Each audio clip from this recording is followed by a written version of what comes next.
আমি মোবাইলে YouTube on করে আয়াতুল কুরসি প্লে করলাম। আমার খাটের নিচে একটা লাশ শুয়ে আছে। কি আনলো এই লাশ? কার লাশ এটি? সত্যি কি লাশ নাকি অন্য কিছু? আমি কি ভুল দেখলাম? আমি কি এখনো সেই লাশের ওপরেই শুয়ে আছি? লাশটা কি আমার খাটের নিচে এখনো? এর কিছুক্ষণ পর বাবার ডাকে আমার ঘুম ভাঙে। আমি ভয় পেয়ে যাই। এটা কি সত্যিই বাবা? Bhoot.com with Russell. Welcome back. আপনাদের সবাইকে স্বাগত জানাচ্ছি। আমি রাসেল। আশা করছি আপনারা সবাই ভালো আছেন, ভালোর দলে আছেন। আমিও ভালো আছি আর ভালোর দলে আছি। নতুন একটা ঘটনায় যাব, যেভাবে লেখা আছে আমি সেভাবেই পড়ে শোনাচ্ছি। আসসালামু আলাইকুম রাসেল ভাই, আশা করি আল্লাহর রহমতে ভালো আছেন। আমি চট্টগ্রাম থেকে তানভীর হাসান রাকিব বলছি। আমি এখন অনার্স প্রথম বর্ষের ছাত্র। আমি অনেক আগে থেকেই ভূত এফএম শুনতাম এবং কিছুদিন হলো Bhoot.com শুনছি। আমার আজকের ঘটনাগুলো প্রচারযোগ্য হলে যারা আমাকে শুনছেন সবাইকে আসসালামু আলাইকুম। প্রথমে ভেবেছিলাম আমার ঘটনাগুলো ভয়েস রেকর্ড করে পাঠাবো, কিন্তু আমার উচ্চারণজনিত সমস্যার কারণে সিদ্ধান্ত নেই আপনাকে ঘটনাগুলো লিখে পাঠাবো ইমেইলের মাধ্যমে। আমি আমার ঘটনাগুলো খাতায় লিখে ঘটনা আকারে সাজাই, এরপর আমি টাইপ করে লিখছি। জানি না কেমন হবে, ভুল ত্রুটির জন্য আগে থেকেই ক্ষমা চেয়ে নিচ্ছি। শুরুতে বলে রাখা ভালো, আজকে আমার বলা ঘটনাগুলো আমার বাসাকে কেন্দ্র করে, আমার নিজের সাথে ঘটা ঘটনা। আজকে আমি 4টি ঘটনা শেয়ার করব। অনুরোধ করছি মন দিয়ে শুনবেন। কথা না বাড়িয়ে ঘটনা শুরু করছি। সময়টা 2013-র শেষ দিকে। আমি তখন 4র্থ শ্রেণীতে পড়ছি। আমার বাবা সরকারি চাকরি থাকার কারণে চট্টগ্রামের পতেঙ্গা অঞ্চলে বদলি হয়ে যান। বাবার অফিসের পাশেই বড় জায়গা নিয়ে নতুন একটি আবাসিক গড়ে ওঠে। তখন 4-5টি বিল্ডিং ছিল সেখানে। বিল্ডিংগুলোর অবস্থান ছিল খুবই খোলামেলা এবং একটি থেকে অন্যটির দূরত্ব ছিল প্রায় 40 থেকে 50 মিটার। আমরা একটি 6তলা বিল্ডিংয়ের 5ম তলায় উঠি এবং আমাদের সাথে বেশ কিছু পরিবারও ওঠে সেই বিল্ডিংয়ে। আমাদের বিল্ডিংটি ছিল প্রধান রাস্তা থেকে 50 মিটার দূরে। যদিও রাতের বেলা খুব নীরব থাকতো জায়গাটা, কিন্তু সেই রাস্তা দিয়ে হঠাৎ কোনো মালবাহী গাড়ি যখন ঝাঁকুনি খেত, সেই শব্দে আমার বুকটা কেঁপে উঠত। আমার সাথে প্রাকৃতিক বা অতি প্রাকৃতিক ঘটনা শুরু হয় 2016 সাল থেকে। তখন আমি প্রচুর ভৌতিক অনুষ্ঠান শুনতাম। রাতে ঘটনা শুনতে শুনতে ঘুমিয়ে যেতাম, তাই FM রেকর্ডার অন করে অনুষ্ঠানগুলো শুনতাম এবং পরবর্তী অংশগুলো পরবর্তীতে শুনে নিতাম। সেই সময় আমার রুমে আমার খালাতো ভাই থাকতো। সে একটা কোম্পানিতে জব করত। তাদের কোম্পানির জব বা কাজের ধরন এমন ছিল যে 7 দিন দিনে কাজ করতে হতো এবং পরবর্তী 7 দিন রাতে কাজ করতে হতো। তাই স্বাভাবিকভাবেই যখন ভাইয়ের রাতে কাজ থাকতো তখন আমাকে একাই ঘুমাতে হতো। আমাদের বাসায় 3টি বেডরুম, একটি ডাইনিং রুম, 2টি টয়লেট, 2টি বারান্দা এবং একটি রান্নাঘর। আব্বু আম্মুর রুম থেকে আমার রুম তখন বেশ খানিকটা দূরে। এবারে ঘটনায় প্রবেশ করছি। 2016 সালের মে মাসের কোনো একদিনের ঘটনা। আমি তখন 7ম শ্রেণীতে পড়ছি। আমার খালাতো ভাইয়ের সেদিন নাইট ডিউটি ছিল। আমার স্কুলের পড়া শেষ করতে করতে অনেক রাত হয়ে গিয়েছিল। ঘড়ি না দেখার কারণে সঠিক সময়টা আমি বলতে পারছি না। আমার এখনো রাতের খাবার খাওয়া হয়নি, কিন্তু মা বাবা ঘুমোচ্ছে, তাই আমার খাবার বেড়ে ডাইনিং রুমে বসে খাচ্ছিলাম। সেদিন ওই সময়টায় কেন যেন আমার খুব ভয় করছিল। চারিদিকে নীরব, নিস্তব্ধ, কোথাও কোনো আওয়াজ নেই। ঘড়ির কাঁটার টিকটিক শব্দ আমি স্পষ্ট শুনতে পাচ্ছিলাম। আমি টেবিলের এক প্রান্তে বসে খাচ্ছিলাম। টেবিলের বিপরীত প্রান্তে সেই ভয়ঙ্কর নীরবতা ভেঙে একটা বিকট আওয়াজ আমার কানে আসে। মনে হলো একটা অদৃশ্য কোনো শক্তিশালী হাত আমার টেবিলের ওপর সজোরে আঘাত করছে। সাথে সাথে টেবিলের সমস্ত কিছু নড়ে উঠল। আমার পানির গ্লাসটা ঠাস করে পড়ে গেল টেবিলের ওপর। আমি ডাইনিং রুমে কাউকেই দেখতে পেলাম না, তাই আমার ভীত শরীর মুহূর্তে কেঁপে উঠল। আমি এক দৌড়ে চলে যাই মা বাবার রুমে। আমার মনে হলো আমি কি ভুল শুনলাম, কিন্তু সেই বিকট ভয়ঙ্কর শব্দটা আমার মা বাবাও পেয়েছেন। এরপর আমি খাবার শেষ না করে মা বাবার রুমে এসে ঘুমিয়ে পড়ি। পরদিন সকালে সবকিছু স্বাভাবিক ছিল। খালাতো ভাই ডে শিফটে চলে আসলো, তাই 7 দিন রাতে ঘুমাতে কোনো অসুবিধা হলো না এবং ততদিনে আমার ভয় কেটে গিয়েছে। আমি ভাবলাম এ ধরনের কোনো ঘটনা হয়তো আমার সাথে আর হবে না, কিন্তু সত্যি কি তাই? না, এটা তো মাত্র শুরু। এবারে দ্বিতীয় ঘটনার মুখোমুখি আমি। এই ঘটনার কয়েক মাস পরেই ঘটে ঘটনাটি। সেই একই পরিবেশে তখন পড়া শেষ করতে করতে রাত হয়ে গিয়েছে অনেক। ঘড়িতে 1টা বেজে 10 মিনিট। ভাই অফিসে চলে গিয়েছে, মা বাবা ঘুমাচ্ছিলেন। সেদিনের সেই ঘটনা মনে পড়ে যায় আমার, তাই কিছুটা ভয় পাচ্ছিলাম। ভাবলাম আম্মুকে ডাকবো। আম্মুর রুমে যেতে হলে ডাইনিং রুম দিয়ে যেতে হয়, কিন্তু আমি ডাইনিং রুমে যেয়ে দেখি আম্মু। আবছা আলোতে যতটুকু দেখতে পেলাম, তিনি অন্ধকারের মধ্যে সাদা কাপড় পরে হালকা ঘোমটা দিয়ে মাথা নিচু করে বসে আছেন টেবিলের শেষ প্রান্তে। তখন কিছুটা স্বস্তি পাই, কিন্তু অদ্ভুত ব্যাপার, ডাইনিং রুমটাতে আসতেই আমার কাছে খুব ঠান্ডা লাগছিল। বারান্দা তো বন্ধ, তাহলে রুমটা এত ঠান্ডা হলো কিভাবে? যাই হোক, খাবারে ঠান্ডা হয়ে যাওয়াতে আম্মুকে বললাম, আম্মু খাবারটা গরম করে দাও তো। আম্মু কোনো সাড়া দিল না। আমি আবারও আম্মুকে বললাম, খাবারটা গরম করে খাবারটা বেড়ে দাও, আমি টয়লেট থেকে আসছি। এখন একটা গোঙানির মতো আওয়াজ আমি শুনতে পাই। ভাবলাম তিনি হয়তো খাবার গরম করতে উঠেছেন।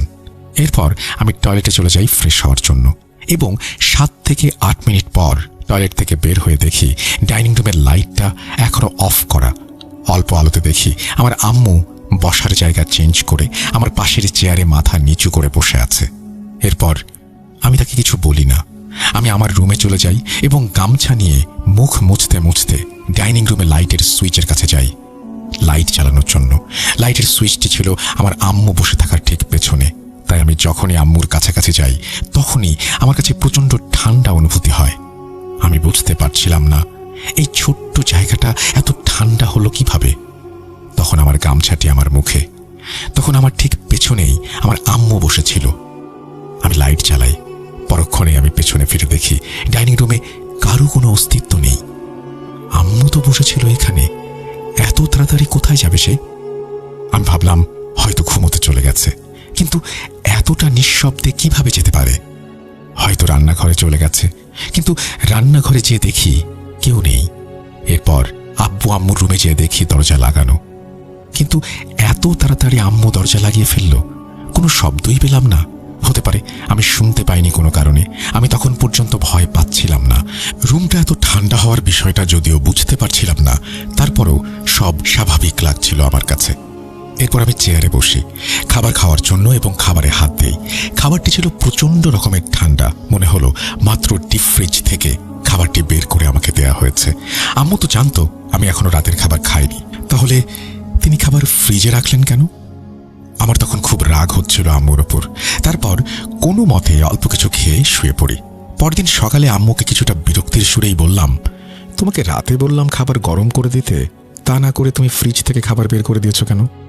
কিছুটা অবাক হয়ে আম্মু বলে, কি বলিস? কখন বলেছিস আমাকে? তখন আমি আম্মুকে রাতের ঘটনা বলি। এরপর আম্মুর উত্তর শুনে আমি হতভম্ব হয়ে যাই। আম্মু বলল, আমি তো কাল রাতে ঘুম থেকেই উঠিনি, ডাইনিং রুমে বসে থাকা তো দূরের কথা, আর আমি খাবার ফ্রিজেও রাখিনি, খাবার ঢাকা ছিল টেবিলে। আমি আম্মুর কথা বিশ্বাস করতে পারছিলাম না, তাই আবারও বললাম, মনে করে দেখো রাতে সাদা জামা পরে তুমি চেয়ারে বসেছিলে। আম্মু বলল, পাগল হয়েছিস? আমার তো কোনো সাদা কাপড় নেই। আম্মুর কথা শুনে আমার ভয় দ্বিগুণ হলো। পরক্ষণে আম্মু জিজ্ঞেস করলো, কিরে রাতে ভয় পেয়েছিস? আমি আমতামতা করে বললাম, আরে না, এমনি। মা বিষয়টা বুঝতে পারে এবং আব্বুকে বলে। আব্বু মসজিদ থেকে হুজুরকে ডেকে আনে আমাদের ঘরে। হুজুর আমাদের প্রত্যেক রুমের 4 দেয়ালে 4টি করে পেরেক লাগিয়ে দেয় এবং এভাবেই আমাদের ঘর বন্ধ করে দেয়। যেহেতু তখন আমার বোন আমার আম্মুর পেটে ছিল, তাই কোনো ধরনের রিস্ক নিতে চায়নি তারা। কিন্তু এখানে আমার অনেকগুলো প্রশ্ন। সেদিন রাতে যদি আম্মুর টেবিলে বসে না থাকে, আমি তাহলে কাকে বসে থাকতে দেখেছিলাম যে কিনা আম্মুর মতো? কেন দেখা দিয়েছিল সে আমাকে? আমার খাবার এত ঠান্ডাই বা হলো কিভাবে, বলতে পারবেন? এরপর অনেক দিন কেটে গেল। আমার বোনের বয়স 5 বছর। আমার খালাতো ভাই তখন বিয়ে করে অন্যত্র চলে গিয়েছে, সুতরাং আমাকে তখন একাই ঘুমাতে হতো। 2021 সালের শেষের দিকে আমাদের বাসার রং করার কাজ হচ্ছিল। হুজুর পেরেকগুলো লাগিয়েছিলেন স্কচ টেপ দিয়ে, দেয়ালে আটকানো ছিল।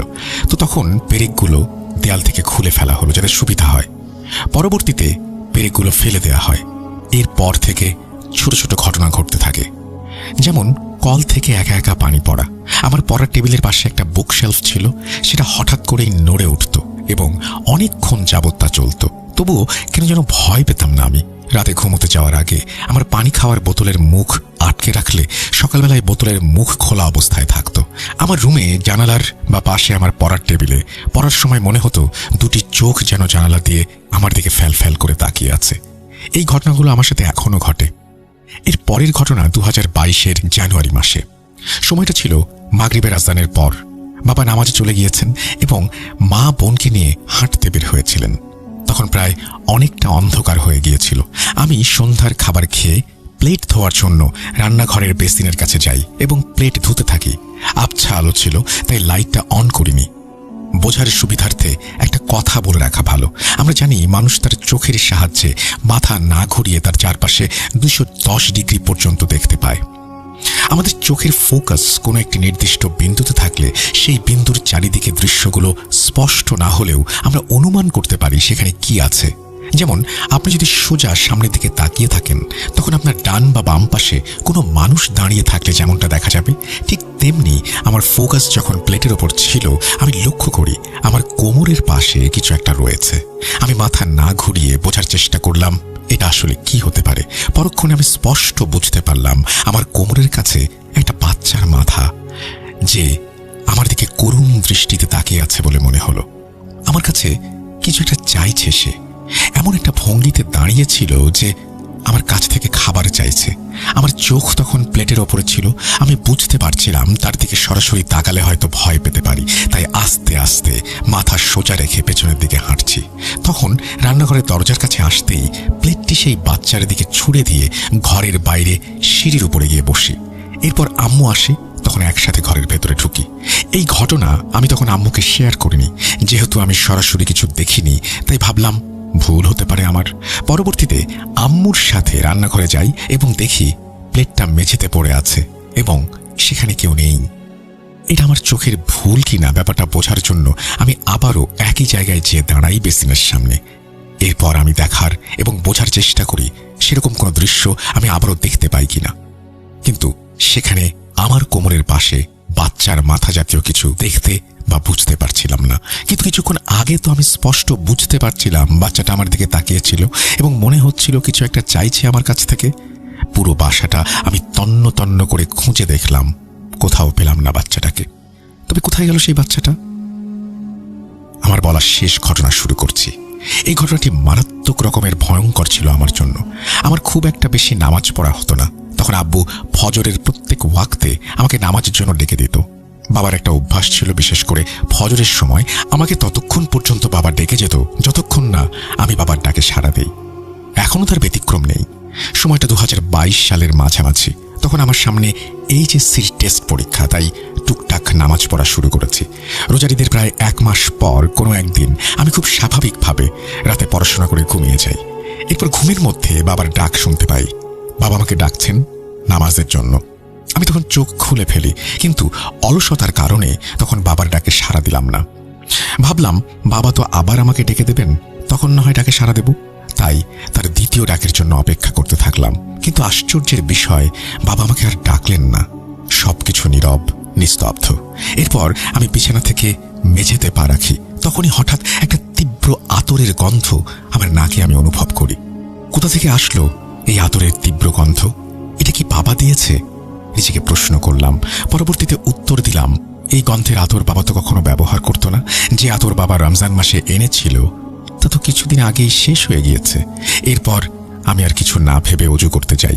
বিছানা থেকে যত দূরে যাচ্ছি আতরের তীব্র গন্ধটা আস্তে আস্তে কমে যাচ্ছিল।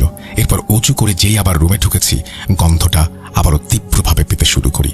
আমি আর পাত্তা দিলাম না এই ব্যাপারে। হতে পারে বাবা নতুন আতর দিয়েছেন। ফজরের 2 রাকাত সুন্নত নামাজ পড়ার জন্য জায়নামাজটা মেঝেতে পাতি। আমার খাটের ডান দিকে জায়নামাজ বিছাই। আমার খাটটি ছিল নিচে ফাঁকা, অর্থাৎ খাটের নিচে কোনো জিনিস রাখা যেত এমন ধরনের খাট, এবং সহজেই তা বের করা যায়। তখন আমার খাটের নিচে কোনো জিনিসপত্রই ছিল না। আমি জায়নামাজে দাঁড়াই, প্রথম রাকাতের সূরা পাঠ করি এবং রুকু করে সিজদা দেই। সিজদায় তাসবিহ পাঠ করার সময় আমি সেই তীব্র আতরের গন্ধটা আরো তীব্রভাবে পাচ্ছিলাম। আমার মনে হলো কাছাকাছি কোথাও কেউ আতরের ডিব্বা থেকে আতর মেঝেতে ঢেলে দিয়েছে। এরপর আমি সিজদা থেকে উঠি এবং দ্বিতীয় সিজদা দেই। ঠিক তখনই একটা অস্বাভাবিক জিনিস আমি খেয়াল করি। বোঝার সুবিধার্থে বলছি, আমরা জানি সিজদা দিলে আমাদের ডান বা বাম পাশ দিয়ে কোনো মানুষ বা কোনো বস্তু থাকলে আমরা বুঝতে বুঝতে পারি আমাদের পাশে কেউ একজন আছে। ঠিক তেমনি সিজদার সময় আমি আমার বাম পাশে অর্থাৎ খাটের নিচে কিছু একটা চলাচল বা মুভমেন্ট লক্ষ্য করি। তখন আমার রুমে ডিম লাইট অন করা ছিল, তাই আবছা আলোতে যতটুকু দেখা যাচ্ছে তা হলো সাদা বস্তু জাতীয় কিছু একটা হবে। এরপর সিজদা থেকে উঠি এবং দ্বিতীয় রাকাতের সিজদার সময় আমার চোখ বাঁদিকে ঘুরিয়ে বোঝার চেষ্টা করি সেখানে আসলে কি আছে। আমি বুঝতে পারি যে একটা লম্বা সাদা আকারের বস্তা জাতীয় কিছু আমার খাটের নিচে লম্বালম্বিভাবে শোয়ানো। আমার কৌতূহল তখন আরো বেড়ে গেল। খাটের নিচে আসলেই কি আছে দেখার তীব্র ইচ্ছা জাগলো। আমি তাই কোনো মতে নামাজ শেষ করে বসা অবস্থায় মাথাটি বাঁদিকে ঘুরিয়ে আস্তে আস্তে নিচের দিকে ঝোঁকাই। এরপর আমি যা দেখি তা অনেকেই বিশ্বাস করবেন না। আমি এমন একটা দৃশ্য দেখলাম যা মুহূর্তেই আমার গায়ের লোমগুলোকে দাঁড় করিয়ে দিল। না শিউরে উঠছিল আমার। খাটের নিচ থেকে কোথা থেকে যেন সরু আলো এসে পড়েছে। সেই আলোতেই দেখলাম সাদা কাফনে মোড়ানো একটা লাশ লম্বা করে শোয়ানো আছে আমার খাটের নিচে। কাফনের এক টুকরো কাপড় বাতাসে উড়ছে, যা প্রথম সিজদার সময় আমি মুভমেন্ট হিসেবে বুঝতে পেরেছিলাম। এই দৃশ্য দেখে আমার মাথা আমি আর ওঠাতে পারছিলাম না। শরীর ভারী হয়ে আসছিল। প্রচণ্ড জোরে চিৎকার করতে চাইছি, কিন্তু কেন যেন পারছি না। সেই লাশের শরীর থেকে আতরের গন্ধ আসছিল। মনে হলো সেই আতরের গন্ধ আমাকে মাতাল করে দিচ্ছে। আমি বসা থেকে উঠতে পারছিলাম না। মনে হলো কেউ যেন প্রচণ্ড শক্তি দিয়ে আমার শরীরটাকে নিচের দিকে চেপে ধরে রেখেছে। শরীর দিয়ে গড়গড় করে ঘাম পড়তে থাকলো। পুরো শরীর ঘামে ভিজে একাকার হয়ে গেল। আমি মনে মনে আল্লাহর নাম বলতে বলতে এক লাফ দিয়ে মশারি ছেড়ে বিছানায় উঠে পড়ি এবং জোরে জোরে সূরা পড়তে থাকি, কিন্তু আমার মুখ দিয়ে কোনো আওয়াজ বের হচ্ছিল না। আমার মোবাইল হাতে নিয়ে আমি দেখলাম রাত 2:33। ফজরের ওয়াক্ত এখনো হয়নি। তাহলে কে আমাকে ডাকলো? আমি মোবাইল ইউটিউব থেকে আয়াতুল কুরসি প্লে করলাম। আমার খাটের নিচে একটা লাশ শুয়ে আছে। কে আনলো এই লাশ? কার লাশ এটা? সত্যিই কি লাশ নাকি অন্য কিছু? আমি কি ভুল দেখলাম? আমি কি এখনো সেই লাশের ওপরেই শুয়ে আছি? লাশটা কি আমার খাটের নিচে আছে এখনো? ভাবতে ভাবতে কখন যে ঘুমিয়ে পড়েছি বুঝতে পারিনি। এর কিছুক্ষণ পর বাবার ডাকে আমার ঘুম ভাঙে। আমি আবারও ভয় পেয়ে যাই যে এখন আমাকে ডাকছে সে কি সত্যিই বাবা? আমি সাড়া দিলাম না। পরবর্তীতে বাবা আবারও আমাকে ডাকে এবং আমি সেই আতরের গন্ধটা আর পাচ্ছিলাম না।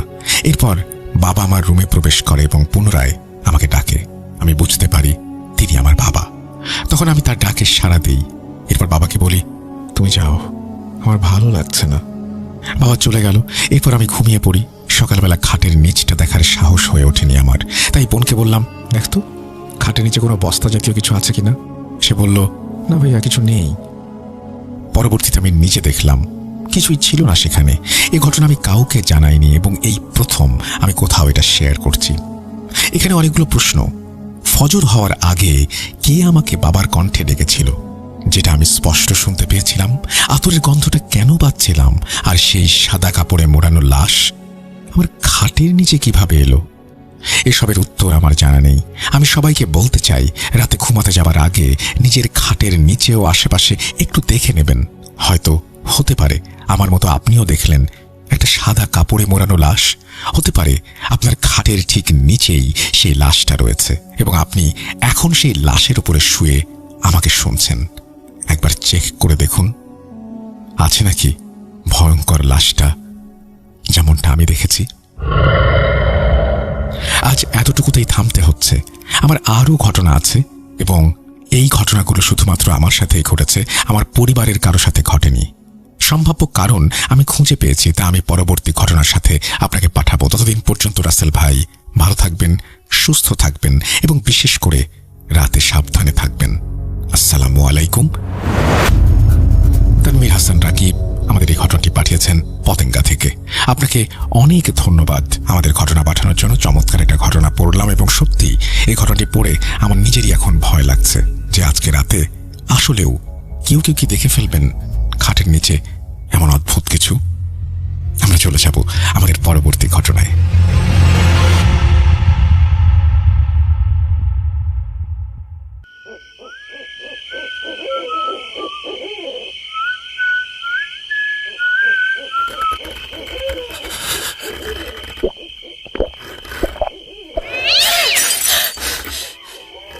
আজ আবার শুনতে পাচ্ছেন শব্দটা?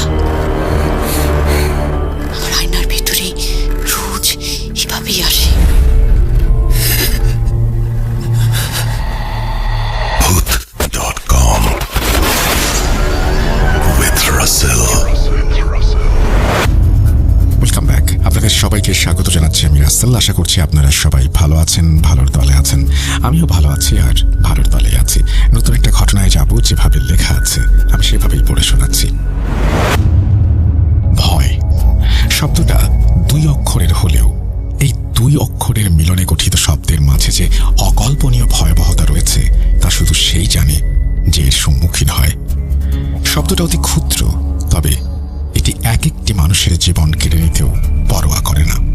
আমি তানিয়া সুলতানা প্রীতি লিখছি নড়াইল জেলার লোহাগড়া উপজেলার কোটাকল ইউনিয়নের কোটাকল গ্রাম থেকে।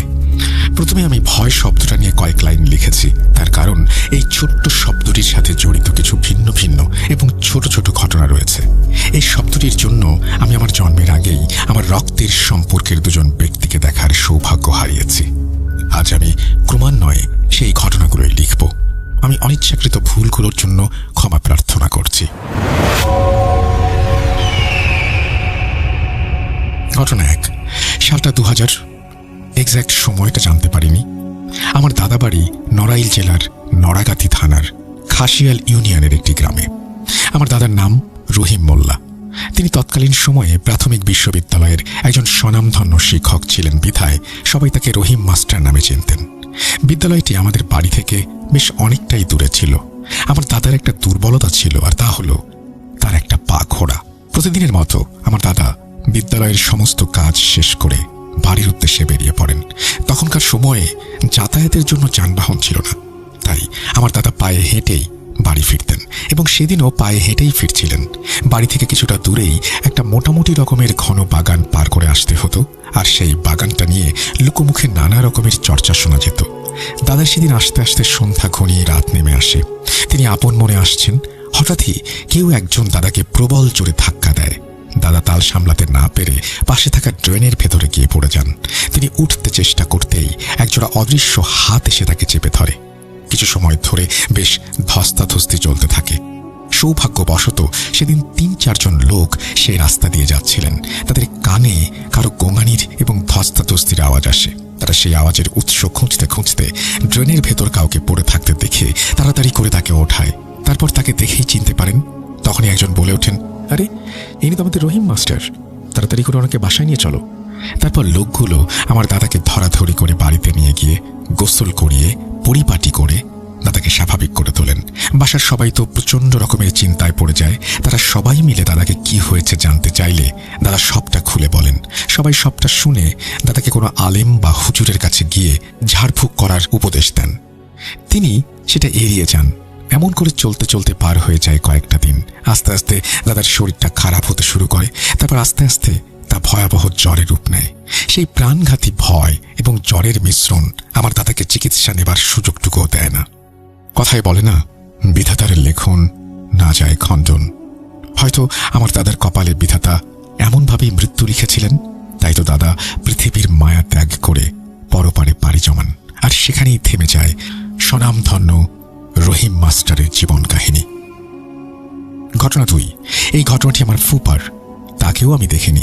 মায়ের কাছে শুনেছি সে নাকি খুব সুঠাম দেহি এক পুরুষ ছিল। গায়ের রং নাকি ছিল প্রচণ্ড রকমের কালো। যাই হোক, আমার ফুপার মাছ ধরার প্রতি এক বিশেষ ধরনের আকর্ষণ কাজ করত। তাই একদিন রাতে আমার ফুপা সিদ্ধান্ত নিলেন আমাদের নড়াইল জেলার লোহাগড়া উপজেলার দিঘলিয়া ইউনিয়নের কুমড়ি নামক গ্রামের বিলে মাছ ধরতে যাবেন। সেই সময়টাতে ওই বিল নিয়ে নানা রকম কথা শোনা যেত। এমনকি এখনও প্রতিনিয়ত মানুষ নানা রকমের ভয়ের সম্মুখীন হয় ওই বিলে। ফুপা সিদ্ধান্ত নিলেন সেখানে যাবেন মাছ ধরতে। আসলে সেই বিলটা কুখ্যাত হলেও মাছ পাওয়ার জন্য তা বিখ্যাত ছিল। তাই যেমন ভাবা তেমন কাজ, ফুপা তার এক সঙ্গী নিয়ে বেরিয়ে পড়লেন সেই বিলের উদ্দেশ্যে। বিলে পৌঁছানোর পর চারিদিকে তাকিয়ে দেখেন নিকষ কালো অন্ধকারে ছেয়ে গেছে চারপাশটা, যেন পরিবেশটা নিজেকে কালো রঙের চাদরে আবৃত করে নিয়েছে। তাই বেশি না ভেবে তারা মাছ ধরার কাজে লেগে পড়লেন। কিছু সময় ভালোভাবেই পেরিয়ে যায়। কোনো রকম ছোট্ট একটা টর্চের আলোতে মাছ মারতে মারতে এগিয়ে যাচ্ছেন তারা। হঠাৎ করেই গুমোট কালো এক বিশাল কিছু আমার ফুপার সামনে বেশ নড়ে চড়ে ভেসে ওঠে। আচমকাই এমন ঘটনা ঘটায় ফুপা বেশ ভয় পেয়ে যান। আসলে আমাদের মস্তিষ্ক বিশেষ করে 2টো পরিস্থিতিতে শান্তভাবে কাজ করতে পারে না। 1, অত্যন্ত রেগে গেলে, 2, অত্যন্ত অত্যন্ত ভয় পেলে। ফুপার ক্ষেত্রেও তার ব্যতিক্রম হল না। ফুপা ঠান্ডা মাথায় ভাবার সময় পেলেন না যে তিনি যেটা দেখেছিলেন সেটা আসলে কি। তিনি প্রচণ্ড ভয় পেয়ে আর মাছ না ধরে বাড়ি ফিরে আসেন। বাড়ি ফিরে কাউকে তেমন কিছু বলেন না, কিন্তু তার মুখ দেখে ফুপি কিছুটা আন্দাজ করতে পেরে অনেক জোরাজুরি করেন। জোরাজুরির এক পর্যায়ে ফুপা সবটা খুলে বলেন। ফুপি চিন্তিত মুখ নিয়ে ফুপাকে বলেন গোসল করে তারপর খেয়ে দিয়ে শুয়ে পড়তে। কিন্তু আমার ফুপাও ছিলেন তেমন নাছোড়বান্দা। নিজের শরীরের মতোই নিজের মনকে সুঠাম হিসেবে প্রমাণ করার জন্য তিনি ব্যাকুল। তাই ফুপাও জিদ করে বললেন, আরে ধুর, কি যে বলো তুমি, তোমার কি মনে হয় আমি ভয় পেয়েছি? না, আমি কোনো ভয় টয় পাইনি। তাই সব গোসলের দরকার নেই আমার। এখন আমাকে খেতে দাও, খুব ঘুম পেয়েছে, ঘুমাবো আমি। ফুপার এমন কথায় ফুপি বুঝতে পারে ফুপা তার কোনো কথা শুনতে রাজি না। তাই ফুপিও বাধ্য হয়ে খাবার বেড়ে দেন, আর ফুপাও বেশ আয়েশ করে খেয়ে ঘুমিয়ে পড়েন। কেটে যায় কিছুদিন। ফুপা আর যান না মাছ ধরতে। তার মনের গভীরে ভয়টা বেশ ভালোভাবেই জেঁকে বসেছিল, কিন্তু তা তিনি কারো সামনে প্রকাশ করেন না। আস্তে আস্তে ফুপাও একটু অসুস্থ হয়ে পড়েন, তবে অতটা ধরার মতো নয়। আমার ফুপার বিদেশ যাওয়ার খুব ইচ্ছে ছিল, তাই ভিসা পাসপোর্ট করার জন্য ঢাকায় গিয়ে মেডিকেল চেক আপ করান। তখন ধরা পড়ে তাঁর জন্ডিস হয়েছে। শুধু জন্ডিস নয়, লিভারকেও অকেজো করে দিয়েছে রোগটা। এসব রিপোর্ট আসার পর ফুপার বিদেশ যাওয়ার স্বপ্নকে জলাঞ্জলি দিয়ে বাসায় ফিরে আসতে হয়। এর কিছুদিন পর থেকেই ফুপার প্রচণ্ড জ্বর হয়। তার এই জ্বরের জন্য তাকে ঢাকা অবধি নিয়ে যাওয়া হয়, কিন্তু শেষ রক্ষা হয়নি। ফুপাও আমার দাদার মতো পৃথিবীর মায়া ত্যাগ করে পরপারে চলে যান। ঘটনা 3। ঘটনাটি আমার বাবাকে কেন্দ্র করে। এবারের ঘটনাটার শেষটা একটু ব্যতিক্রম। আমার বাবা খুব ছোটবেলায় এই ঘটনাটির সম্মুখীন হন। আমার দাদার ইচ্ছে ছিল আমার বাবাকে হাফিজি পড়াবেন। সেই অনুযায়ী বাবাকে একটি মাদ্রাসায় ভর্তি করে দেওয়া হয়। বাবা সেখানেই পড়াশোনা শুরু করেন। আস্তে আস্তে বাবা বেশ অভ্যস্ত হয়ে যান সেখানে, আর পেরিয়ে যায় বেশ কয়েকটি মাস। বাবা বেশ মেধাবী থাকায় হুজুর তার প্রতি সন্তুষ্ট ছিলেন এবং ভালোবাসতেন। আমরা লক্ষ্য করি একটা নির্দিষ্ট সময়ে বিভিন্ন মাদ্রাসা থেকে ছাত্রদের পাঠানো হয় চাল তোলার জন্য। তেমনি বাবার মাদ্রাসা থেকে চাল তোলার জন্য বাবাকে এবং বাবার কাছের বন্ধুকে দায়িত্ব দেয়া হয়। পরিকল্পনা অনুযায়ী বাবা এবং তার বন্ধু সকাল সকাল বেরিয়ে পড়ার কথা ঠিক করেন। রাতে পরিকল্পনা করেন, নিজেদের মতো খাবার খেয়ে শুয়ে পড়েন। ভোরের দিকে হঠাৎ বাবার রুমের দরজায় কড়া নাড়ে। বাবা ঘুম ঘুম চোখে এসে দরজা খুলে অবাক হয়ে যান। দেখেন তার বন্ধু হাস্যোজ্জ্বল চেহারা নিয়ে দরজায় দাঁড়িয়ে আছে। বাবা বললেন, কি ব্যাপার, তুই এই সময়ে? তখন বাবার বন্ধু বললেন, মনে নেই আমাদের চাল তুলতে যাওয়ার কথা ছিল, তুই তো দেখছি ভুলেই গেছিস বেমালুম। আর এই সময়টা মানে কি, ভোর হয়ে গেছে দেখতে পাচ্ছিস না? বাবা বাইরে উঁকি দিয়ে দেখেন বাইরে অনেকটাই আলো ফুটেছে। তাই বাবা বললেন, দাঁড়া আসছি। বাবা তার বন্ধুকে দাঁড় করিয়ে রেখে ফ্রেশ হন এবং বেরিয়ে পড়েন চাল তুলতে যাওয়ার উদ্দেশ্যে। রাস্তায় গিয়ে সবকিছু স্বাভাবিক থাকলেও কিছুক্ষণ পর বাবা একটা অদ্ভুত জিনিস লক্ষ্য করেন। যে বন্ধু সবসময় কাঁধে হাত দিয়ে গলাগলি করে চলতে পছন্দ করত, সে কিনা আজ দূরত্ব বজিয়ে রেখে হাঁটছে। তাও একটু আধটু দূরত্ব নয়, অনেকটাই দূরত্ব বিরাজ করছে দুজনের মাঝে।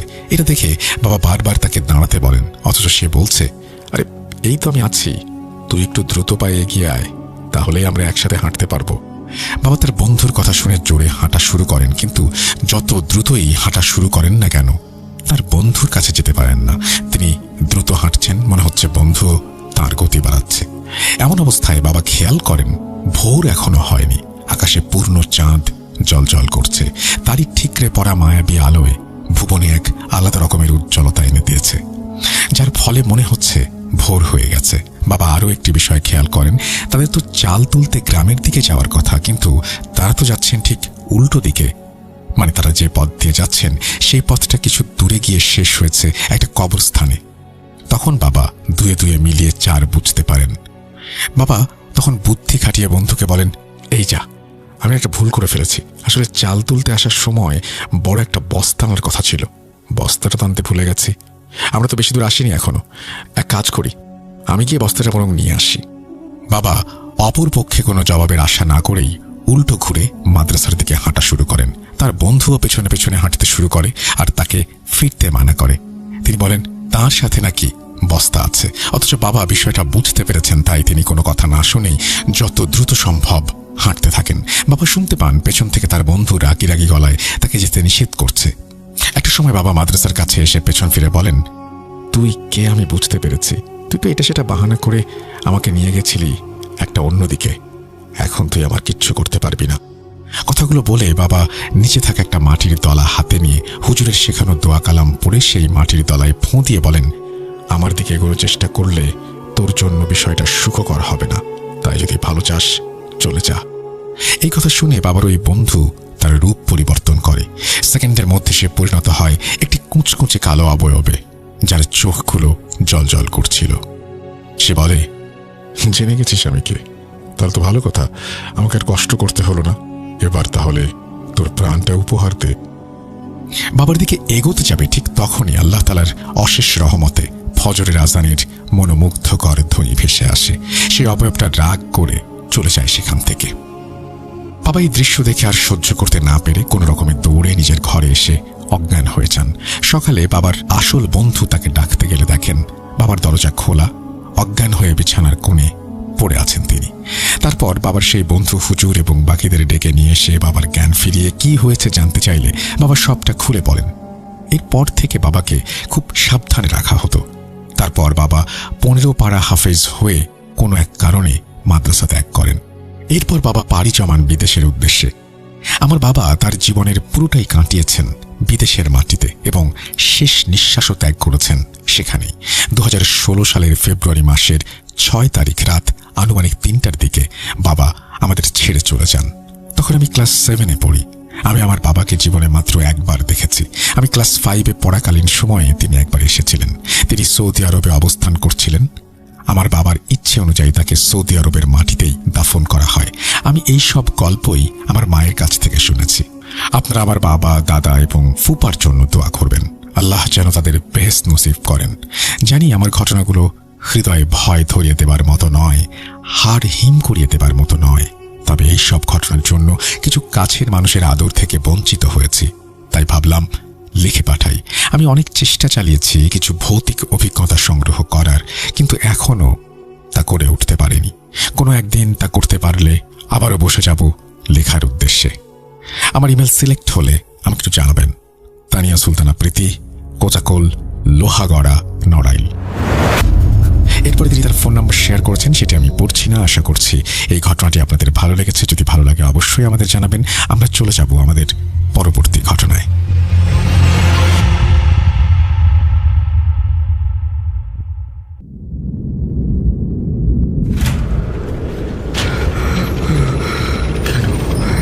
কেন তুমি আসো?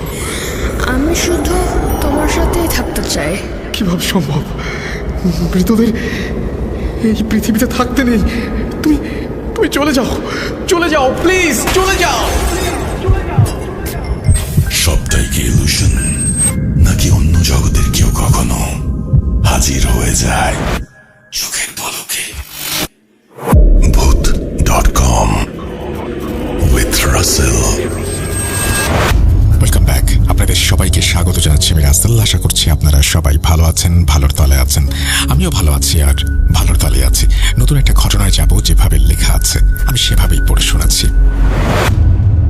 আসসালামু আলাইকুম রাসেল ভাই। আশা করি সৃষ্টিকর্তার অসীম রহমতে ভালোই আছেন। আমার নাম আর্য, বাসা মাদারীপুরের একটি পুরনো গ্রামে। আপনার FM শুনতে শুনতে এমন একটা অভ্যেস হয়ে গেছে যে এখন আপনার FM না শুনলে রাতে ঘুম হয় না। অনলাইন থেকে শোনার মতো অবস্থায় নেই, কারণ আমি অনেক মাস যাবৎ লিবিয়া আটকে আছি। আর আমার কাছে সিম কার্ড না থাকায় চাইলেও আপনার ভিডিও নিয়মিত দেখতে পারি না, কমেন্ট করতে পারি না, কিন্তু আপনার সব ঘটনা চালিয়ে যাচ্ছি। আমাদের 3 দিন পর পর 1.5 ঘন্টা থেকে 2 ঘন্টার মতো মোবাইল হটস্পট দিয়ে নেটওয়ার্ক দেওয়া হয় বাড়িতে কথা বলার জন্য। তখন আপনার অনেকগুলো এপিসোড ডাউনলোড করে রাখি এবং রাতে ঘুমানোর আগে চালিয়ে শুনি। কি অদ্ভুত কথা, আমি থামছি একটু। আমার আসলেই আমি ভীষণ ইমোশনাল হয়ে গেলাম এই কথাটা পড়ে।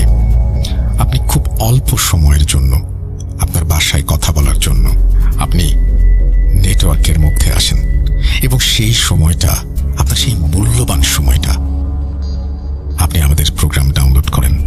এটা আসলে দায়িত্বকে অনেক গুণ বাড়িয়ে দেয় এবং এটা আসলেই আমাদেরকে আরো অনেক বেশি দায়বদ্ধ করে আপনার কাছে, সবার কাছে। সত্যি আমাদের আরো ভালো করতে হবে, আরো অনেক বেশি ভালো করতে হবে আপনার মতো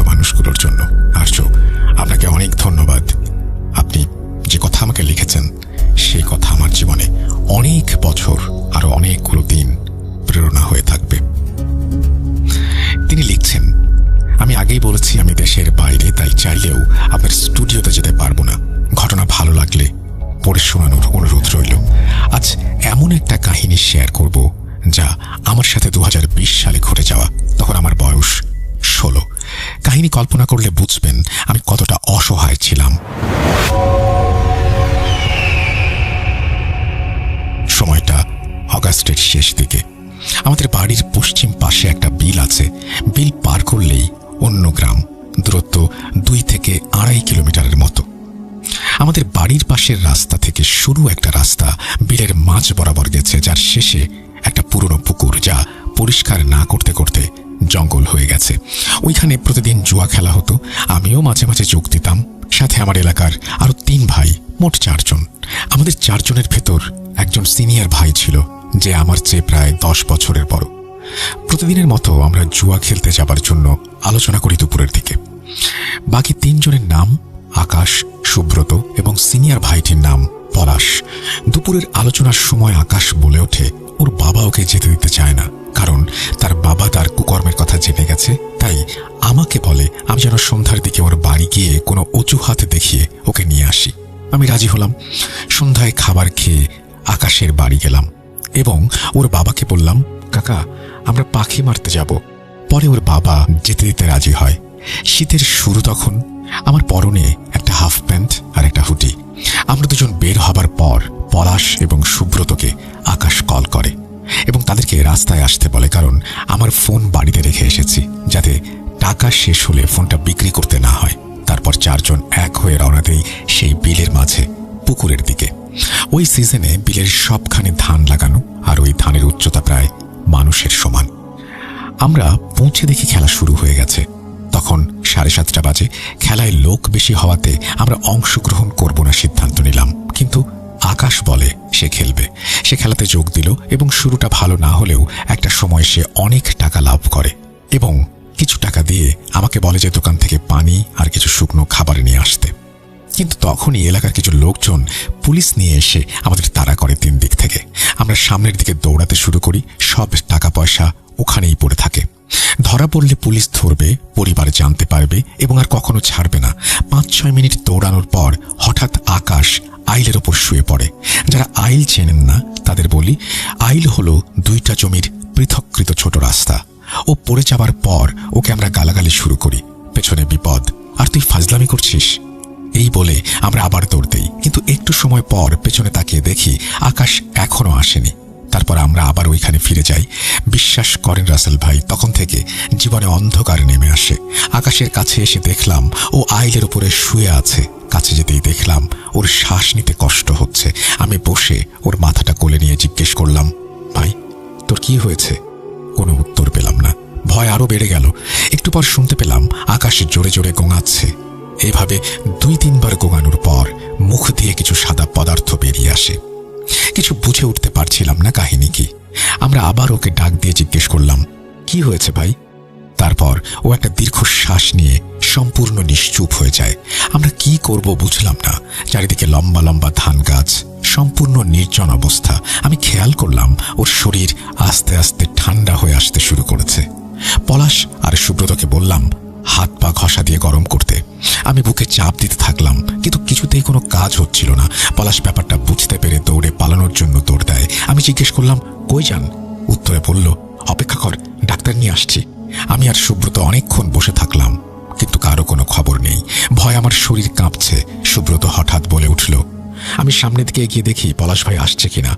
আমি ওকে বারণ করে দেই, কিন্তু ও আমার কথা না শুনে দৌড়ে যায়। আমি ডেকে বললাম, ভাই আমার একা ভয় লাগছে, আমি ভয়ে মারা যাব। সবাই চলে গেলেও আমি যেতে পারি না, কারণ আমি ওকে বাড়ি থেকে ডেকে নিয়ে এসেছি। চারিদিকে বিশাল ধান ক্ষেত, মাঝখানে আমি একটা লাশ নিয়ে বসে আছি। এটা ভাবলেও এখন আমার লোম শিউরে ওঠে। একটু পর খেয়াল করলাম সামনে থেকে আলো আসছে, সাথে অনেকজন লোকের চিৎকার। আমি কি করব বুঝলাম না। তাদের এগিয়ে আসতে দেখে আমি দৌড় দিলাম। অনেক দৌড়ানোর পর ক্লান্ত হয়ে বসে পড়লাম, কিন্তু দূরে আলো দেখে মনে হলো তারা আমাকে খুঁজছে। তাদের চোখে যেন না পড়ি, তাই ধান ক্ষেতের ভেতরে ঢুকে বসে থাকি। কিছুক্ষণ পর আবার বের হয়ে দৌড় দেই এবং অনেক দৌড়ানোর পর খেয়াল করলাম আমি একই জায়গায় দৌড়াদৌড়ি করছি, কারণ আমি যে খেতে বসেছিলাম সেখানে কিছু ধান ভেঙে নিচু হয়ে পড়েছিল। আমি আবারও দৌড়ালাম, কিন্তু সেই একই ঘটনা, আমি বারবার দৌড়ে একই জায়গায় ফিরে আসছি। গরমে গা থেকে হুডি খুলে খালি গায়ে হাঁটুতে হাত দিয়ে দাঁড়িয়ে রইলাম। ভাবলাম আইল দিয়ে দৌড়ালে একই জায়গায় বারবার ফিরে আসছি, তাই আইল দিয়ে আর যাব না। এবার ক্ষেত বরাবর যাওয়া শুরু করলাম। খালি গায়ে ধানের ভেতর দিয়ে দৌড়ানোর সময় পুরো শরীর কেটে যায় এবং অনেক চুলকাতে থাকে। আস্তে আস্তে গতি কমিয়ে হাঁটতে থাকি। শিশিরে সমস্ত শরীর ভিজে গেছে, শীত শীত করতে শুরু করে। ধানের পাতায় গা কেটে যাওয়ার ফলে শরীর জ্বলে আর চুলকায়। শীতে হাত পা নড়তে চায় না। অনেক বেশি দৌড়ানোর ফলে পিপাসাও পেয়েছে খুব। একটা সময় আমি আইল খুঁজে পেলাম। আমার মানসিক শারীরিক অবস্থা এখন এতটা খারাপ বলে বোঝানো যাবে না। আমি ভেঙে পড়ি, মাথা নিচু করে বসে ভাবতে থাকি কি হচ্ছে আমার সাথে। হঠাৎ সামনের দিকে তাকিয়ে দেখি আকাশ। আমি ওকে জিজ্ঞেস করলাম, ভাই তুই তাহলে আমাদের সাথে মজা করছিলি এতক্ষণ? কোনো কথার উত্তর দিল না ও। তারপর মাথা নিচু করে ভাবলাম ও মারা গেছে। এটা হয়তো আমার কল্পনা, কারণ আমি মানসিকভাবে দুর্বল হয়ে পড়েছি। সামনে তাকাই, দেখি আকাশ নেই ওখানে। আমি ভয় না পেয়ে নিজেকে বোঝাতে শুরু করলাম কল্পনাই ছিল আমার। আমি আরো সামনে এগোতে থাকি এবং কিছু দূর যাবার পর দেখি আমার এলাকার ছোট একজন বোন। অবাক চোখে তাকিয়ে জিজ্ঞেস করলাম, তুইও আমাকে খুঁজতে বেরিয়ে গেছিস? উত্তর পেলাম না। ভাবলাম ওর কাছে যাই, কিন্তু কাছে যাওয়ার সাথে সাথে ও হাওয়ায় মিলিয়ে গেল। আমি আবারও কল্পনা ভেবে বসে পড়ি। রাত তখন 2টার মতো বাজে। হঠাৎ মাথা উঁচু করে তাকাতেই চোখ যায় তালের ভিটা নামের একটা জায়গায়। তালের ভিটা থেকে সোজা 2টা জমি হাঁটলেই রাস্তা, আর আমি যদি রাস্তায় পৌঁছাতে পারি তাহলে বাড়ি যেতে সময় লাগবে 30 থেকে 35 মিনিট, কারণ আমি অন্য গ্রামের কাছে এসে পড়েছিলাম। খুশিও হই, আবার ভয়ে শিউরে উঠি, কারণ ওই তাল গাছের ভিটায় ছিল অনেক ভয়ঙ্কর কিছু। ওই জায়গার মালিক ওইখানে মারা যাবার পর কেউ ওখানে চাষ করে না। আস্তে আস্তে তাল গাছ হয়ে জঙ্গল হয়ে যায়। তারপর ওর নাম হয় তালের ভিটা। তাল গাছের ভেতরে একটা বাঁকা আম গাছ ছিল। ওই গাছে মনে হয় আজ অবধি 10 থেকে 15 জন গলায় দড়ি দিয়ে মারা গেছে। আরেকটা ব্যাপার হলো, ওই গ্রামের সব অকাল মৃত্যু এবং আত্মহত্যা করা লাশগুলোর শেষ কাজ ওই তালের ভিটায় হয়। ভাবলাম একা একা যাওয়া ঠিক হবে কিনা। তারপর ভাবলাম আমার যা অবস্থা, যত তাড়াতাড়ি সম্ভব এখান থেকে বের হতে হবে। আস্তে আস্তে গিয়ে উঠলাম এবং কোনো সময় না নিয়েই হাঁটা শুরু করলাম। অর্ধেক পথ যাওয়ার পরেই নিজের শরীরের নিয়ন্ত্রণ হারিয়ে ফেলি এবং খেয়াল করলাম 3টা তাল গাছের মাথায় দাউ দাউ করে আগুন জ্বলছে। আমি না চাইতেও আমি হাঁটু গেড়ে বসে পড়ি ওখানে। বুঝতে পারছি না কি হচ্ছে। আমি না চাইতেও গায়ের সমস্ত জোর দিয়ে চিৎকার করে কান্না করতে থাকি। একটু পর চিৎকার থামিয়ে নিজের নাকে মুখে নিজেই খামচি কাটতে থাকি। আমার বাম হাতের নখ বড় হওয়ায় নাক মুখ দিয়ে রক্ত ঝরা শুরু করে। নিজের পায়ে দাঁড়াতে পারছি না এমন অবস্থা। চেষ্টা করতে করতে একটা সময় সফল হই এবং তাল ভিটা ছাড়িয়ে রাস্তায় গিয়ে উঠি। রাস্তার পাশের খাল থেকেই পিপাসা মিটিয়ে নেই। বাড়ির দিকে জোরে জোরে হাঁটা শুরু করি। অনেক হাঁটার পর বাড়ির কাছে আসতেই দেখলাম আমাদের বাড়ির লোকজনে ভর্তি। সঠিক বুঝলাম না ব্যাপারটা কি হচ্ছে। আমি কিছু না ভেবেই দৌড়ে ঘরে ঢুকলাম। আমাকে ঘরে দেখেই মা দরজা বন্ধ করে দেয় এবং আমাকে জিজ্ঞেস করে, তুই বাড়িতে আসলি কেন? শুনে আমি তো অবাক। কিছু জিজ্ঞেস করার আগেই বাইরের লোক আমার আগমন টের পেয়ে বাড়ির দেয়ালে হামলা শুরু করে। আমি মাকে কারণ জিজ্ঞেস করলে বলে, পলাশ বলেছে আমি নাকি আকাশকে মেরে ফেলেছি। এটা শোনার পর আমি হারিয়ে গেলাম। আমি বাবাকে জিজ্ঞেস করলাম, পলাশ কোথায়? বাবা বললেন উনি জানেন না।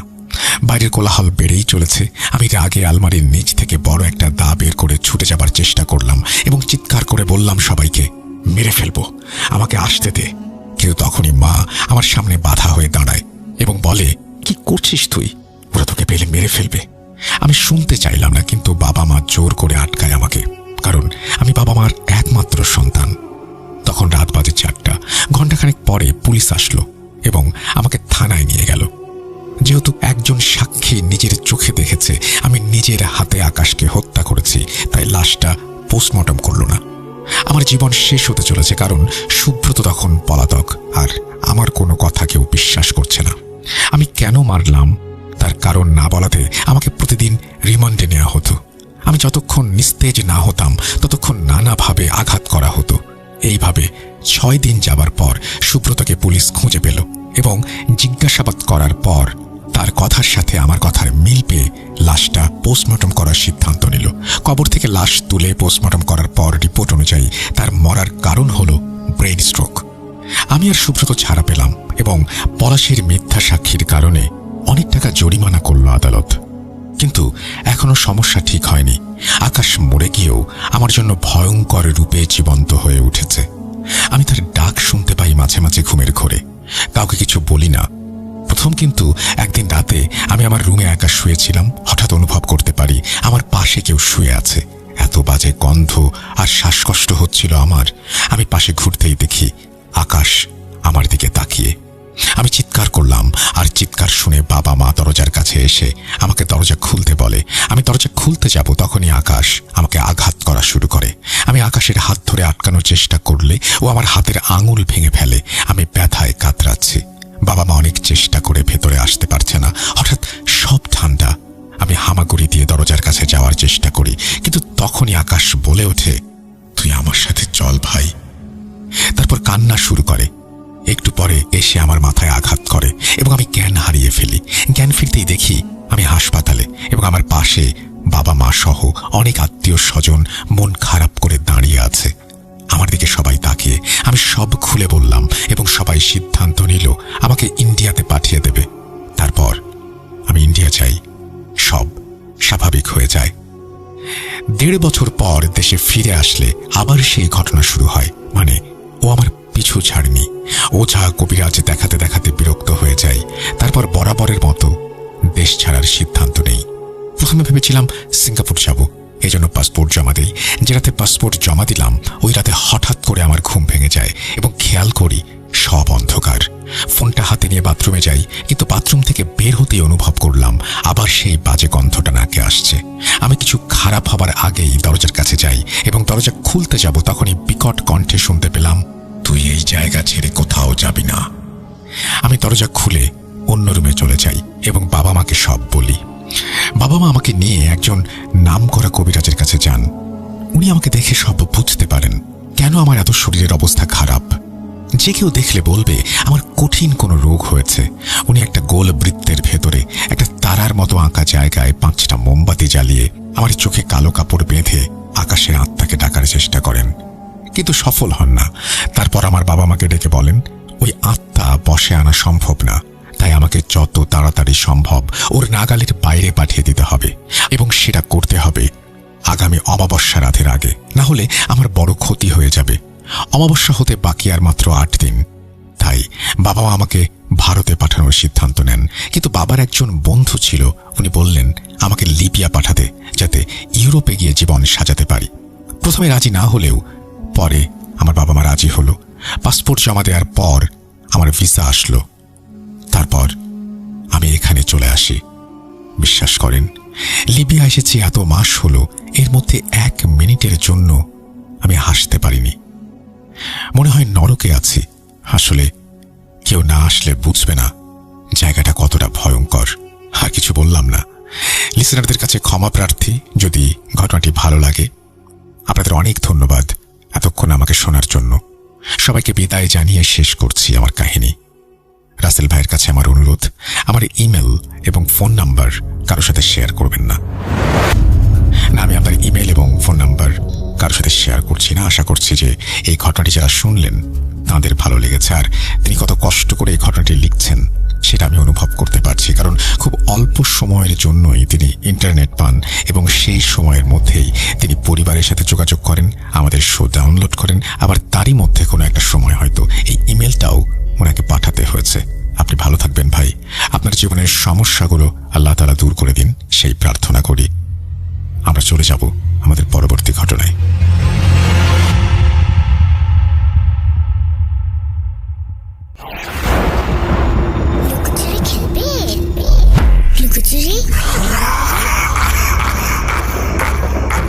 You will never be alone.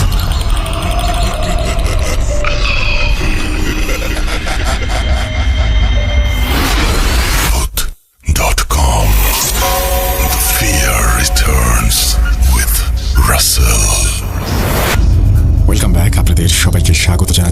আশা করছি আপনারা সবাই ভালো আছেন এবং ভালোর তলে আছেন। আমিও ভালো আছি আর ভালোর তলে আছি।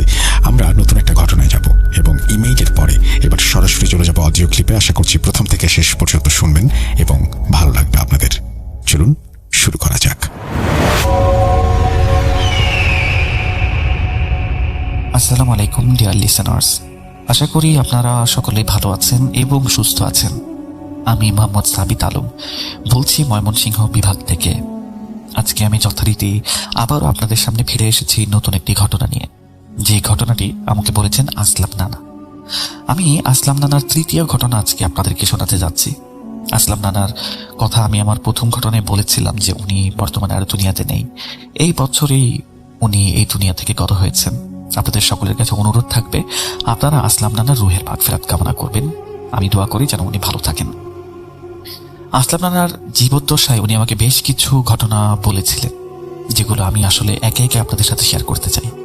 এছাড়াও আমার জীবনের এই সময়ে আমি অতিপ্রাকৃত ঘটনা এবং মানুষের অবচেতন মনের অন্ধকার দিকগুলো নিয়েও অনেক ঘাটাঘাটি করেছি। কিছু কিছু ঘটনা এমন থাকে যা শোনার পরে মনে হয় যে আমার নিজের সকল যুক্তি হয়তো বা মিথ্যে। আজকের ঘটনাটি আসলাম নানাই আমার কাছে শেয়ার করেছেন এবং উনি যে জায়গায় থাকেন সেই জায়গার নাম হচ্ছে কিশোরগঞ্জের নিকলি উপজেলা, এবং উনি এই জায়গায় থাকতেন। আমি বারবার ছিলেন বলছি বা আছেন বলছি, বিকজ ওনার মৃত্যুটা আসলে মেনে নেওয়াটা কঠিন ছিল আমার জন্য। ওনার বয়স তখন 80 কোঠায়। ওনার মুখে শোনা এই ঘটনাটি কিশোরগঞ্জের এক প্রত্যন্ত গ্রামের একটি পরিবারের। তাদের জীবন তছনছ হয়ে গিয়েছিল শুধুমাত্র মানুষের হিংসে এবং প্রতিহিংসের কারণে।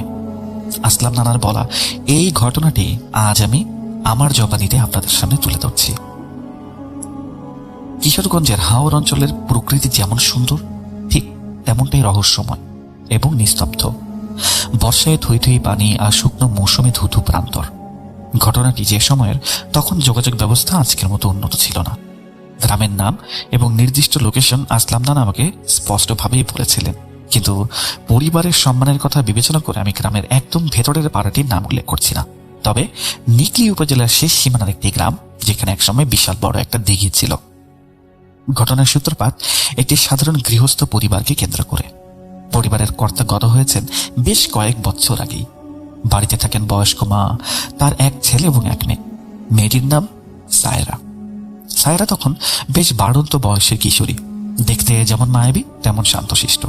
গ্রামের 8-10টা সাধারণ মেয়ের মতোই তার জীবন কাটছিল। তাদের বাড়িটি ছিল গ্রামের একেবারেই শেষ প্রান্তে, যেখানে বসতি শেষ হয়েছে এবং গ্রামের পেছনের জঙ্গল এবং বাঁশঝাড় শুরু। ঠিক সেই সংযোগ স্থলেই ছিল তাদের মাটির দোতলা ঘরটি। বাড়িটি পুরাতন হলেও বেশ ছিমছামি ছিল, কিন্তু বাড়ির সীমানা ঠিক বাইরেই একেবারে লাগু অবস্থায় ছিল একটি প্রাচীন এবং বিশাল বট গাছ। আসলাম রানা বলেছিলেন সেই বট গাছটি কত বছরের পুরাতন ছিল তা গ্রামের সবচেয়ে প্রবীণ ব্যক্তিটিও নাকি বলতে পারতেন না। বিশাল তার কাণ্ড, ঝুড়িগুলো নেমে এসেছে মাটির সাথে এমনভাবে মিশে গেছে যেন মনে হতো গাছটি নিজেই একটি জঙ্গল। দিনের বেলাতেও সেই গাছের নিচে এক অদ্ভুত ছমছমে অন্ধকার জমে থাকত। গ্রামের মানুষ সাধারণত ওই গাছতলায় খুব বেশি একটা যেত না, বিশেষ করে দুপুরের পর এবং সন্ধ্যের পর তো একেবারেই না। কিন্তু সায়রাদের বাড়িটি একদম কাছে হওয়ায় তাদের নিত্যদিনের কাজে ওই গাছের নিচ দিয়ে যাতায়াত করতেই হতো। সমস্যাটা শুরু হলো খুব ছোটখাটো বিষয় দিয়ে, যা আসলে তেমন বেশি একটা আমলে নেওয়ার মতো ছিল না। নানার ভাষ্যমতে সায়রার মা লক্ষ্য করলেন যে তাদের বাড়ির আঙিনায় বা ওই বট গাছটির নিচে প্রায় অদ্ভুত সব জিনিস পড়ে থাকে। কখনো সিঁদুর মাখানো মাটির সরা, কখনো কালো সুতোয় পেঁচানো লেবুর টুকরো, আবার কখনো অদ্ভুত নকশা করা কাপড়ের পুটলি। গ্রামের মানুষেরা খুব সরল এবং সোজা। ওনারা এগুলোকে কুসংস্কার বা ফাজলামো ভেবে খুব বেশি একটা গুরুত্ব দিতেন না। সায়রার মাও ভাবতেন হয়তোবা গ্রামের দুষ্টু ছেলেদের কাজ বা এখানে খেলাধুলা করেছে, কিন্তু সেগুলো ঝাড় দিয়ে যখন ফেলে দিতেন বা তখন যখন পরিবারের উপদ্রব হিসেবেই ধরে নিয়েছিলেন। কিন্তু শব্দের ধরন ছিল কিছুটা ভিন্ন। বিড়ালের পায়ের শব্দে একটা ছন্দ থাকে, কিন্তু এই শব্দ ছিল ভারী, কেমন যেন একটা গমগমে শব্দ। মনে হতো কোনো পূর্ণ বয়স্ক মানুষ খুব সাবধানে পা টিপে টিপে চালের উপরে হেঁটে বেড়াচ্ছে। সায়রার ভাই, যার নাম ছিল রফিক, উনি খুব সাহসী যুবক। উনি কয়েকবার টর্চ লাইট নিয়ে বাইরে গিয়ে দেখেছেন, কিন্তু কাউকেই দেখতে পাননি। শুধু সেই বিশাল বট গাছটি অন্ধকারের মধ্যে দৈত্যের মতো দাঁড়িয়েছিল।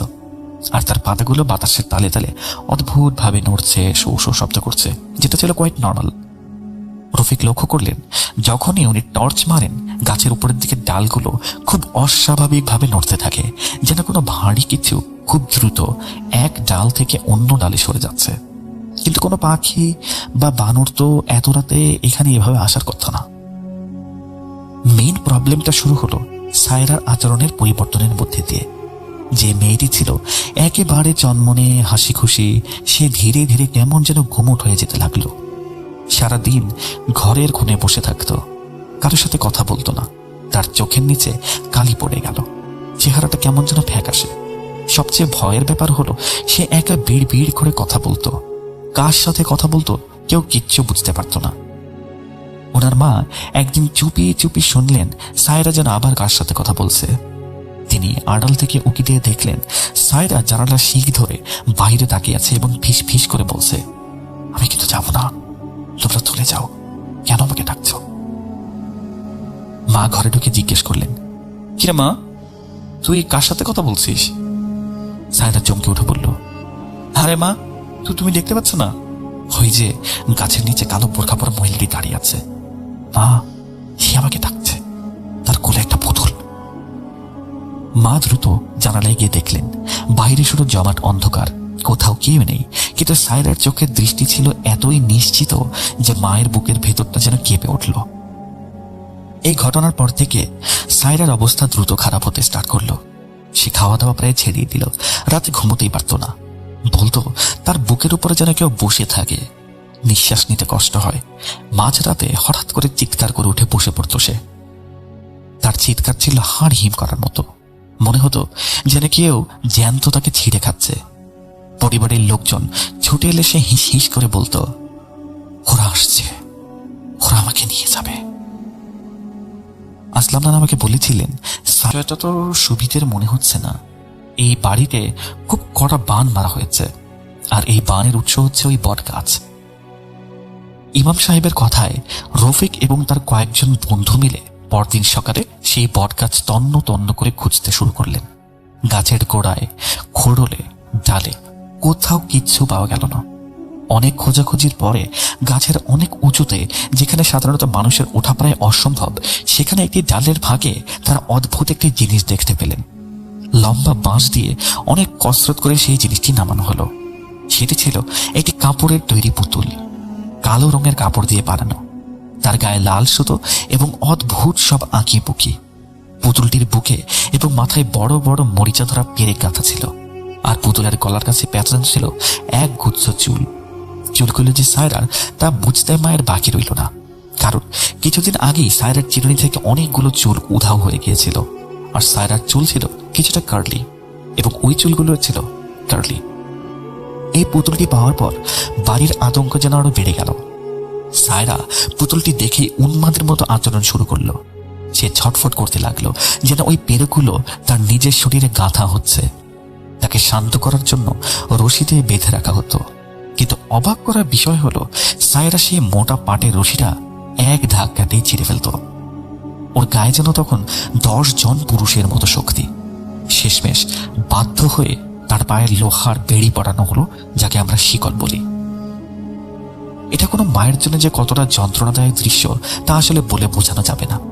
নিজের কলিজার টুকরো মেয়েকে শিকল দিয়ে এভাবে বেঁধে রাখা, এর থেকে কষ্টের আর কি হতে পারে? আসলাম নানা আমাকে বলেছিলেন সায়রার সেই দিনগুলোর কথা মনে হলে ওনার নাকি এখনো গা শিউরে ওঠে। তিনি নিজে একদিন ওই বাড়িতে গিয়েছিলেন সায়রাকে দেখতে। তিনি দেখলেন মেয়েটি ঘরের কোণে গুটি সুটি মেরে বসে আছে, পায়ে শিকল পরানো, তার চুলগুলো উস্কো খুস্কো, চোখের নিচে গভীর এবং ঘন কালো দাগ। কিন্তু সব থেকে ভয়ের বিষয় ছিল তার চাহনি। সে আসলাম নানার দিকে এমনভাবে তাকিয়েছিল যেন সে তাকে চেনেই না, বরং সে দুর্গন্ধ ছড়িয়ে পড়ল চারপাশে। ভাবছে সে শিকল ছিঁড়ে ফেলার প্রাণপণ চেষ্টা করছে। শিকলগুলো তার চামড়া কেটে মাংসের ভেতরে ঢুকে পড়ছে, কিন্তু সে ব্যথা অনুভব করছে না। সে শুধু চিৎকার করছে, ওটা পোড়াস না, ওটা পোড়াস না, আমি কিন্তু চলে যাব, দোহাই লাগে, ওটা পোড়াস না তোরা। হুজুর কোনো কথাই কান দিলেন না। তিনি উচ্চস্বরে আয়াতুল কুরসি পাঠ করতে করতে পুতুলটি আগুনের মধ্যে নিক্ষেপ করলেন। পুতুলটি আগুনে পড়ার সাথে সাথে যে দৃশ্যটি দেখা গেল সেটা কোনো সাধারণ মানুষের পক্ষে সহ্য করা সম্ভব না। পুতুলটি সাধারণ কোনো কাপড়ের মতো পড়ল না, সেটা আগুনের মধ্যে পড়ার সাথে সাথে মনে হলো যেন জ্যান্ত কোনো প্রাণী আগুনে পড়েছে। পুতুলটির থেকে চরচর শব্দ বের হতে লাগলো, আর কালো ধোঁয়া বের হতে লাগলো, আর সেই সাথে সায়রার মুখ দিয়ে বের হলো অমানবিক আর্তনাদ। মনে হলো হাজার হাজার মানুষ একসাথে যন্ত্রণায় যেন চিৎকার করছে। এই যন্ত্রণাময় চিৎকারে সারা গ্রাম যেন মুখরিত হয়ে গিয়েছিল। আগুনের কুণ্ডলীর ভেতর থেকে নানা রকম শব্দ আসতে লাগলো। কখনো মনে হলো কোনো বাচ্চা কাঁদছে, কখনো মনে হলো কেউ হাসছে। কালো ধোঁয়ায় সম্পূর্ণ উঠোন আচ্ছন্ন হয়ে গেল। হুজুর ক্রমাগত দোয়া পড়ে ফুঁ দিতে লাগলেন সায়রার দিকে। ছটফট করতে করতে একসময় নিস্তেজ হয়ে সায়রা মাটিতে লুটিয়ে পড়ল। পুতুলটি সম্পূর্ণ পুড়ে ছাই হয়ে যাবার পরে হুজুর সেই ছাইগুলো একটি মাটির হাঁড়িতে ভরলেন। তিনি সায়রার ভাই এবং রফিক দুইজনকে ডাকলেন, সায়রার মাকেও ডেকেছিলেন। হুজুর বললেন, এখনো এই কাজ শেষ হয়নি। এই ছাইগুলোকে এমন কিছু একটা করতে হবে, মানে এমন কোন একটা জায়গায় রাখতে হবে যেখানে কোনো পানি পড়ে না, আর এটা করতে হবে সূর্য ওঠার আগে। গ্রামের শেষ মাথায় পুরাতন গোরস্থানের পাশে একটি বহু দিনের পুরাতন একটা জায়গা ছিল, একটা ঘরের মতো ঝুপড়ি ঘর। হুজুর এবং রফিক সায়রার মা সেই ঘরের দিকে রওনা হলেন। আসলাম নানাও ছিলেন তাদের সাথে সাহস জোগানোর জন্য। রাস্তাটা ছিল ভীষণ অন্ধকার। হুজুর সবাইকে সতর্ক করে দিয়ে বললেন, তোমরা যখন এই ছাইটা ফেলবে তখন পেছন থেকে অনেক রকমের ডাক আসবে, মায়ার ডাক, ভয়ের ডাক, কিন্তু খবরদার কেউ পেছন ফিরে তাকাবে না। যদি তাকাও তাহলে এই বিপদ তোমাদের সাথে করে বাড়ি ফিরবে। তারা যখন সেই পুরাতন গোরস্থানের পাশ দিয়ে যাচ্ছিলেন তখন পরিবেশটা ছিল মৃত্যুপুরীর মতো নীরব। শুধু নিজের পায়ের আওয়াজ আর ঝিঝি পোকার ডাক।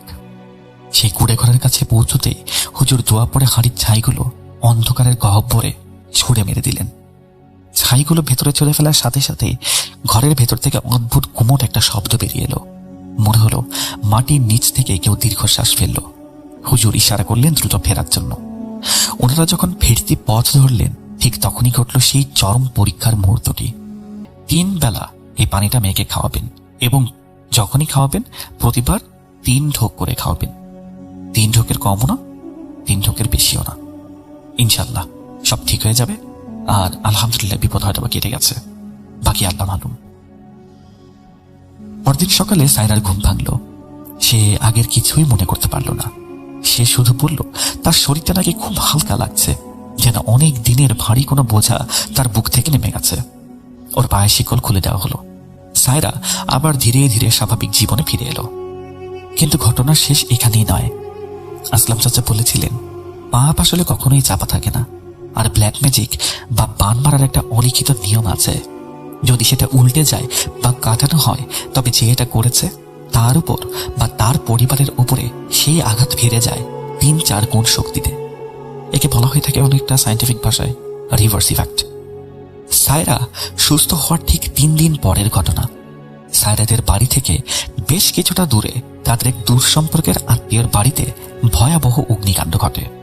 মাঝরাতে দাউ দাউ করে জ্বলে ওঠে তাদের গোয়ালঘর এবং রান্নাঘর। গ্রামের মানুষ যখন আগুন নেভাতে যায় তখন তারা দেখে সেই বাড়ির গৃহকর্ত্রী সম্পর্কে সায়রার চাচি আগুনের দিকে তাকিয়ে পাগলের মতো হাসছেন, আর জোরে জোরে চিৎকার করে বলছেন বিভিন্ন টাইপের কথাবার্তা। এর মধ্যে এমন আছে যে সায়রা কেন ঠিক হয়ে গেল, বা সায়রার এমন অবস্থা কেন ঠিক হয়ে গেল, কে ছিল সেই হুজুর। তার চুলগুলো এলোমেলো এবং কাপড়ে আগুন ধরে গেছে, কিন্তু সেখানে তার কোনো ভ্রুক্ষেপ নেই। পরে জানা যায় এই মহিলাটি সায়রার উপরে সেই জঘন্য কালো জাদুটি করেছিলেন, কারণ তিনি ছিলেন সম্পত্তি লোভী। সম্পত্তি সংক্রান্ত বিরোধ এবং পারিবারিক বিভিন্ন ঈর্ষার কারণে এই জাদুটা তার করা। সায়রার বিয়ের জন্য ভালো সম্বন্ধ আসছিল, অথচ তার নিজের মেয়ের বিয়ে হচ্ছিল না। এই অন্ধ আক্রোশ থেকে তিনি এক তান্ত্রিককে দিয়ে পুতুল তৈরি করিয়েছিলেন এবং সায়রাদের বটগাছে স্থাপন করেছিলেন। আগুনে ওই মহিলার শরীরের অনেকটা অংশই পুড়ে গিয়েছিল, কিন্তু তিনি প্রাণে বেঁচে গিয়েছিলেন বটে। আর বাকি জীবনটা তাকে কাটাতে হয়েছিল অর্ধমৃত অবস্থায় বিছানায় শুয়ে। তার মানসিক ভারসাম্য আর কখনো ফিরে আসেনি। গ্রামের মানুষেরা বলতো সায়রাকে তিনি যে কষ্ট দিতে চেয়েছিলেন আল্লাহ পাক সেই কষ্ট তার জীবনের উপরে ফিরিয়ে দিয়েছেন। আসলাম নানা দীর্ঘ নিঃশ্বাস ফেলে বললেন, শোনো বাবা, মানুষের হিংসে আগুনের থেকেও ভয়ানক। আগুন তো শুধু হাত পা পুড়িয়ে দেবে, শরীরটাকে পুড়িয়ে দেবে, কিন্তু হিংসে মানুষের ঈমান, আমল আর জীবন, পরকাল ইহকাল সব পুড়িয়ে ছাই করে দেয়। সায়রা এখন সম্পূর্ণ সুস্থ। ওর বিয়েও হয়েছিল এবং নিজের সংসার নিয়ে অনেক সুখেই জীবনযাপন করছিল সে। সেই বট গাছ আজ আর নেই, সেখানে নতুন বাড়ি উঠে গেছে। মানুষ ওই বট গাছ থেকে শিক্ষাও নিয়েছিল। গাছটির নিচে হয়তো এর পর থেকে কেউ জঞ্জাল ফেলতো না বা কোনো অশুভ শক্তি সেখানে আসার সাহস করতো না। তবে নানান সময়ে বট গাছটা যখন ছিল তখন ওখান দিয়ে নাকি অনেক টাইপের আওয়াজ শোনা যেত, যেটা কতটুকু সত্যি সেটা আসলে জানা নেই। লোক মুখে শোনা বিভিন্ন ধরনের কথা। আমাদের কানে কানে এখনো ফিসফিস করে কেউ হয়তো বা বলে, হিংসে করো না, করো না হিংসে। এই ছিল আসলাম নানার মুখে শোনা আমার এই আজকের ঘটনা। ঘটনাটি শোনার পরে আমি নিজে অনেকবার ভেবেছি, আমাদের আশেপাশে এমন কত মানুষ আছে যারা হাসি মুখের আড়ালে হিংসার বিষ লুকিয়ে রাখে। আমরা হয়তোবা তাদের চিনি না, হয়তোবা জানি না, কিন্তু তাদের এই নেতিবাচক শক্তি বা বদ নজর কখনো যে কোনো সময়ে আমাদের সাজানো এবং গোছানো বাগানের মতো সংসার তছনছ করে দিতে পারে। তাই সবসময় আমাদের সতর্ক থাকা এবং সৃষ্টিকর্তার উপরে ভরসা রাখা ছাড়া কোনো উপায় নেই।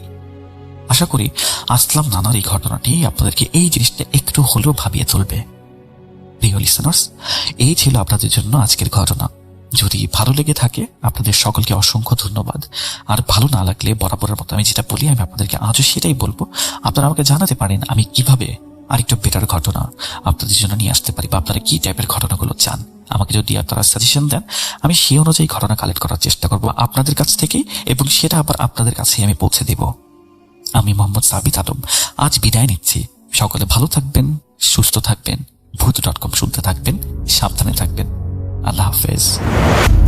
Welcome back. আশা করছি আপনারা সবাই ভালো আছেন, ভালোর তলে আছেন। আমিও ভালো আছি আর ভালোর তলে আছি। আমি জানি আপনারা অনেকেই এখনো পর্যন্ত আমাদের শোনেন কিন্তু সাবস্ক্রাইব করেননি। কেন করেননি? আমার মনে হয় আপনাদের আমার কাছে যে এক্সপেকটেশন সেটা তো আমি ফুলফিল করতে পারিনি। এখনো হয়তো যতটা ভালো করা দরকার ততটা ভালো করতে পারিনি, কিন্তু আমি চেষ্টা করে যাচ্ছি।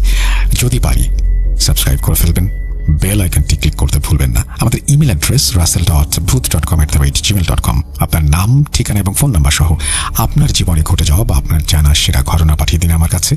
ঘটনার শুরুতে অবশ্যই উল্লেখ করুন ঘটনাটি আপনি স্টুডিওতে এসে শেয়ার করতে চান নাকি আপনি চান আপনার ঘটনা আমরা পড়ে শোনাই। যারা দেশের বাইরে রয়েছেন তাদেরকে বিশেষভাবে অনুরোধ করব সরাসরি আপনি আপনার অডিও ক্লিপটি পাঠিয়ে দিতে পারেন ইমেলের সাথে। আমরা আজকের মতো বিদায় নেব, ফিরে আসবো আবারও ইনশাল্লাহ এই তো রবিবারেই। সেই পর্যন্ত সবাই ভালো থাকুন, সুস্থ থাকুন, মোস্ট ইম্পর্টেন্টলি ভূত.com এর সাথে থাকুন। আল্লাহ হাফেজ।